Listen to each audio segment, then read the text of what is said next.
Julian, thanks for doing this interview. Thanks for having me on. Yeah, appreciate it.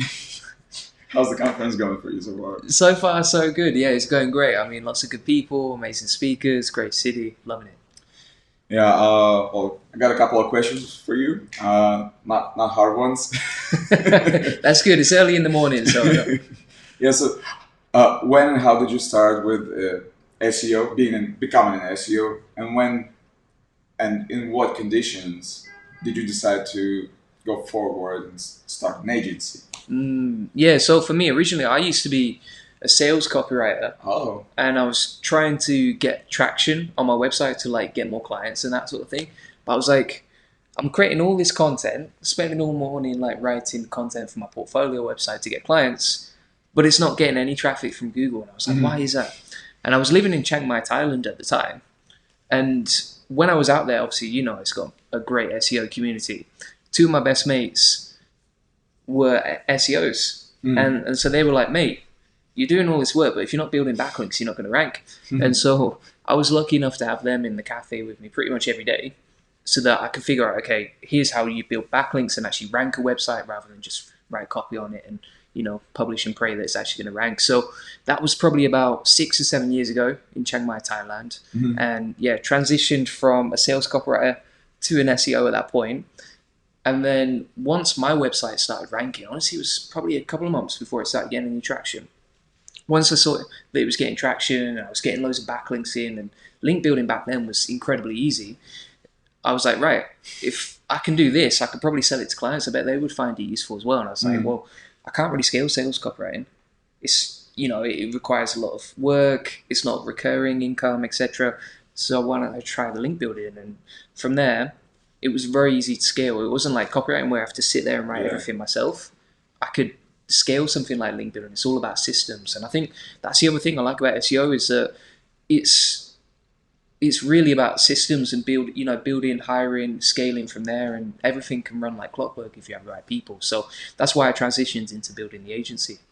oh, nice. Yeah. And how's the journey for you so far? I mean, how would you evaluate it throughout the years? Life changing. Yeah, it's been amazing. Like, I mean, for example, I think I've worked in a few different industries over the years, like recruitment, sales copywriting.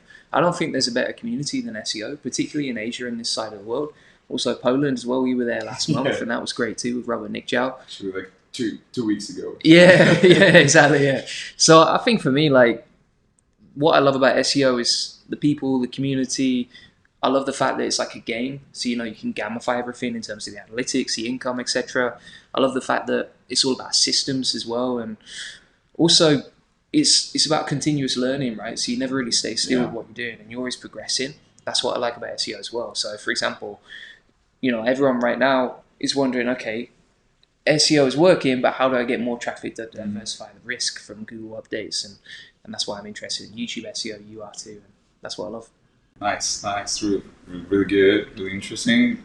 But I really what I really want to pick your brain about is leveraging AI. Yeah. And you've been experimenting with it for quite a while. And then, I mean, you had some public case studies, and then Google went after you, right? Yeah, interesting times for sure. Yeah. So considering all of that, like, let's say last month's everything, Google and search engine related, what's your main takeaway so far? Yeah, I think number one, it was always going to happen, right? Like literally when I started doing these experiments and showcasing them publicly about a year ago now, I said from day one, this experiment is just an experiment. Don't do it yourself. And also this website could get de-indexed at any point. It took 12 months for it to get de-indexed, but it was always going to happen. I don't think Google could allow that. And obviously they don't want people mass generating content, which I understand because it's pretty spammy. Yeah, absolutely. I think in terms of AI content, like you've got to leverage it really smartly, right? So if it's a website you really care about, it might not necessarily be that you create the content with AI. It might be the pre and post workflows. That's when you use AI. Or for example, for me at my agency, right, we empower our team to achieve more in less time with AI. And that might be like automating workflows, not creating content, but like, for example, helping with the keyword research, clustering, etc. Even like writing emails is very good for that instead. So I think there are ways you can use AI efficiently. Would I recommend doing like mass content generation? No, I think those days are over. Yeah. And what I'm really interested in now is AI agents. I don't know if you've come across that much, but just like building your own self-iterating teams where you've got maybe a one agent that actually finds internal links, one that adds external links, etc., and like all the finishing touches to your content to just level up the quality. Even building like your own tools. Like for me, for example, on my agency website, we built an SEO ROI calculator with HTML using ChatGPT. That literally took like 2 minutes to generate, put on the website. Wow. That's how you can really use AI to level up your content and improve the quality. Wow.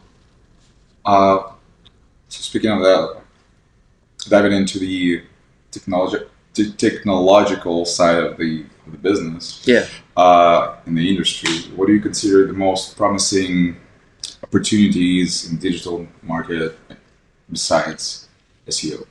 Yeah, I think if I look at everything and I look at, for me, I don't worry too much about views or traffic and that sort of thing. I'm focused on the money, and I think it's important to chase money, not views, right? So I think in terms of that, if I look at which channels convert the best out of everything, and we do everything like Facebook, Twitter, LinkedIn, YouTube, email list, SEO, etc. But for us, what converts the best is YouTube. And I think it's an untapped gold mine that most people are not using. I mean, you know yourself, right? Like you built a great brand with Odys on YouTube, doing so many live streams, and most SEOs are afraid to get on camera, right? Like that is a genuine fear. Even I had like a few years ago. And so I think if you're not doing YouTube right now, do it, because it's actually converting better than SEO. You can get views from day one. You don't have to wait 9 months like SEO. And it's untapped. Like there's so much opportunities. And also, if you look at every single Google update that comes along, typically what happens is YouTube just gets more and more and more traffic. Yeah. Whereas, for example, if you look at niche sites or affiliate sites, unless they're doing something really special with the content, their traffic is just declining over time. We've seen so many niche sites get hit over the last month. So YouTube SEO is the future, I think. So it's pretty much applicable to everything and anything. Yeah, 100%. I mean, like whatever business you have, you can. I mean, there's a few exceptions, obviously. You know, some black hat stuff. Maybe you don't want to put that on YouTube.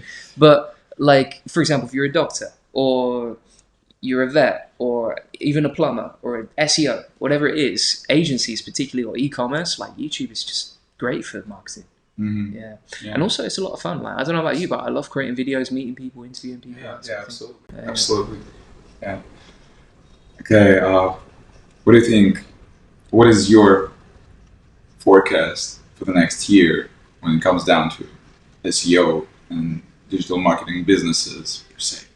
Yeah, I think there's going to be a big switch between a lot of SEOs just focus purely on that little tiny bubble, right? Yeah. And if you look after the core update and you look at the volatility of SEO overall over the last 12 months, I think it's time to switch from just being an SEO to being a digital marketer and actually diversifying all the traffic you get. Not to say that SEO is dead or anything like that. I think SEO is amazing for getting traffic. Still works really well. But if you want to build a brand, if you want to build EAT, if you want to get backlinks, you've got to look at all the channels now and be omnipresent, not just on SEO. Additionally, I think that with the way things are going, I don't know if you saw the news yesterday, for example, but the market share of Google is dropping. It's declining over time. Like Really? Yeah, like if you look at, for example, last year, Google's market share of search was 93%. Okay. If you check the stats from this month, so April 2024, their market share is down to 88%. And Bing has gone up 2%, right? Wow.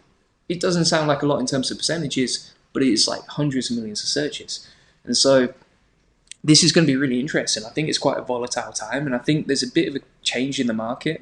So we're going to see more of that this year too. Awesome. All right. Let's see what happens in the next year. Thanks for the interview, man. Thank you very much, mate.